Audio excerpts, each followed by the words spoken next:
Extremists and bad actors are tearing apart British communities, especially in our northern towns and cities. Don't take my word for it. That was the finding of Dame Sarah Khan's astonishing government review. Now, according to Khan, you will struggle to find a better example than in Stoke-on-Trent. So the city has historically been a hotbed for far-right and Islamist extremism. Look, let's just start with the far-right. OK, so 2003, the BNP established itself as the main opposition to the Labour Party. Later in 2010, the English Defence League held a 1,300-person march through the city. There have also been cases of historic racial violence against minority communities, and today there is evidence, apparently, of neo-Nazi activity. And then, of course, there's the Islamists.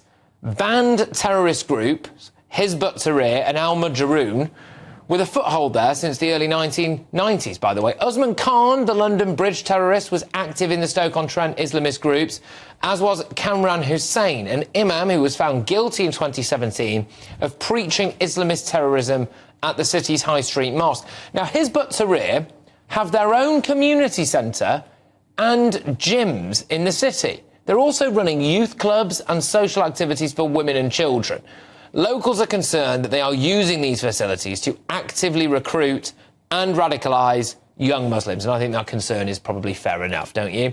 Dame Sarah Khan has also told that Hizb ut-Tahrir continually attempt to infiltrate Stoke-on-Trent school governing boards, and local MPs say that they discourage and shame Muslims from participating in general elections. Well, Jack Brereton is the MP for Stoke-on-Trent South. I'm very pleased to say he joins me now. Jack, I mean, this is incredibly concerning, all of it is, but zoning in on the idea that you've got a now banned terror group running gyms, trying to get on school boards. I mean, this is a nightmare, isn't it? Well, it is extremely concerning, and I'm pleased that Dame Sarah Khan has shed a bit of light on some of these issues, because we've been seeing, as you've said, these issues been going on for some time, and we've seen both far-right and Islamic extremism, which is extremely concerning and is leading to some of these issues in communities. Look, what do you do about this now? Because, you know, there's the kind of the punter in me says, well, hang on a minute, why can't the police just go around, knock on the door of this, you know, potentially radical gym and close it down? Well, I think, you know, we've obviously only just had Hizb ut-Tahrir being banned as an organisation, but they've been operating just at the cusp of what's acceptable, and that is the problem. And now, finally, thankfully, we have seen Hizb ut-Tahrir listed as an organisation, and I hope the police are now going to take action to break up some of these activities, because I've been calling, other MPs in Stoke-on-Trent and Staffordshire have been calling for action against groups like this for some time.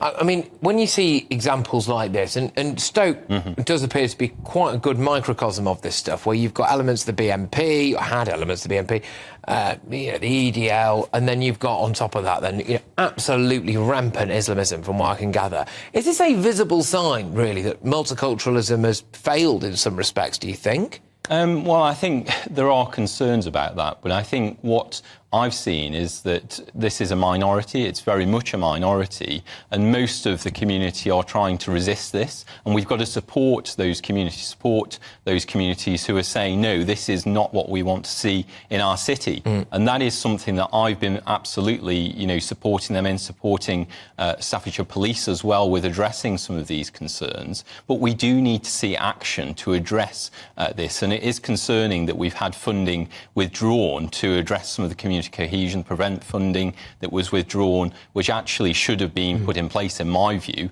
and continued to address some of these issues. What I can remember, I can absolutely remember it at the time when the BNP won a load of seats at local council. They were very prominent in that area. I can remember a lot of reporting on EDL marches. OK, I can really remember that stuff, and that was really pumped out there by the media.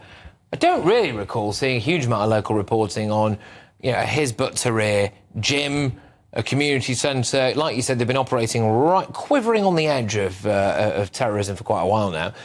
The fact that they are trying to apparently get on the school boards and governing boards.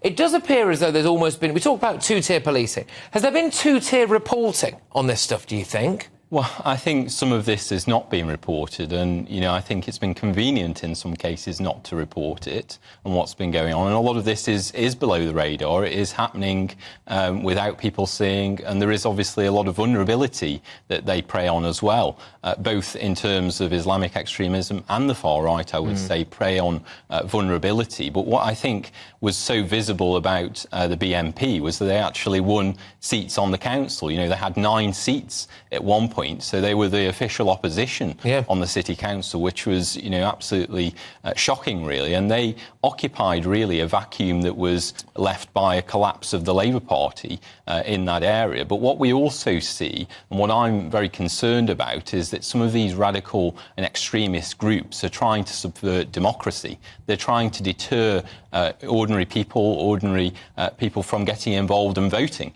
Talk to me a bit about that, because I read this in the report that said apparently groups like Hizb are trying to discourage some Muslims from taking part in the British political system. What's that about? Well, it's seen as not right to be voting. It's against their religion, and they would say, and that is, I think, totally shocking to be saying that sort of thing and to dissuade people just because of their religion from participating in our democracy. Most of the Muslim community very much, are law-abiding, want to be involved in our community, want to be involved in our democracy, and very much hold those strong democratic views and values. But there are a small minority who are trying to prevent this, and this is about holding power. That's what it's about. Very finally and quickly, does it bother you? Do you ever stop and think, hang on a minute, I've got quite a big chunk of my local population who it would appear are sympathetic towards a now banned terror group, and here you are having very open conversation about it on national television, and no doubt you say this stuff in Parliament as well, etc. Do you feel a threat yourself at all? I don't feel threatened. I don't feel intimidated by anyone, to be frank. And I think, it would be very damaging if that. But I know some colleagues have been intimidated, have been threatened. I've had 1 or 2 threats previously myself, but I'm not intimidated. Along what lines do you mind me asking? I don't want to go into that. Fair enough. I think, the threats I've had, and what I feel more concerned about actually is my family, my office, my staff. We've got to protect them actually, and it's not just about me as the MP. It's got to be about those who participate in our democracy. And as I say, I don't feel intimidated by this.